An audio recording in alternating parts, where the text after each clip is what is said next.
আমি যেখানেই বসি সেখানেই ঘুম ধরে। জি বাবা। রাতে সারা রাত ঘুমালেও, সকাল 8টা পর্যন্ত ঘুমালেও যেখানে বসি সেখানেই ঘুম ধরে। জি।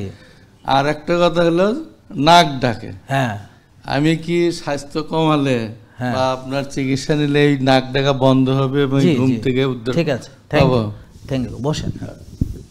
তো ওনার যে প্রশ্ন সেটা হলো, আলহামদুলিল্লাহ নাক ডাকা তো ভালো হবেই, শ্বাসের ব্যায়ামগুলো করবে, হামিং করবে, নাকের যে ইয়াগুলো করবে, ব্যায়াম করবে, ওজন কমবে, তারপর দেখবেন যে তার রাতে ঘুম আসবে, দিনে আসে চনমনে থাকবে, ভালো লাগবে।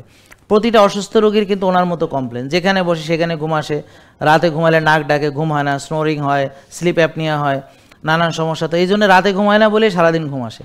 তো যাদেরই রাতে ঘুম ভালো হয় না বা নাক ডাকা বা অন্যান্য সমস্যা আছে, ওজন বেশি, শক্তি পায় না, ওরা সারাদিন ঝিমাবে, মুরগির রানী ক্ষেত্রে রোগের মতো, যেখানে যাবে ঝিমাবে, যেখানে যাবে ঝিমাবে। কিন্তু এই রুগীটাই যখন সুস্থ হয়ে যাবে তখন দেখবেন ইনশাল্লাহ চনমনে হবে। তা শুধু ওজন কমানো না বাবা, ওজন কমানো, রোদে যাওয়া, ঘাসে হাঁটা, আরও ইত্যাদি ইত্যাদি যেই প্রোগ্রামগুলো আমরা দিব মানবেন।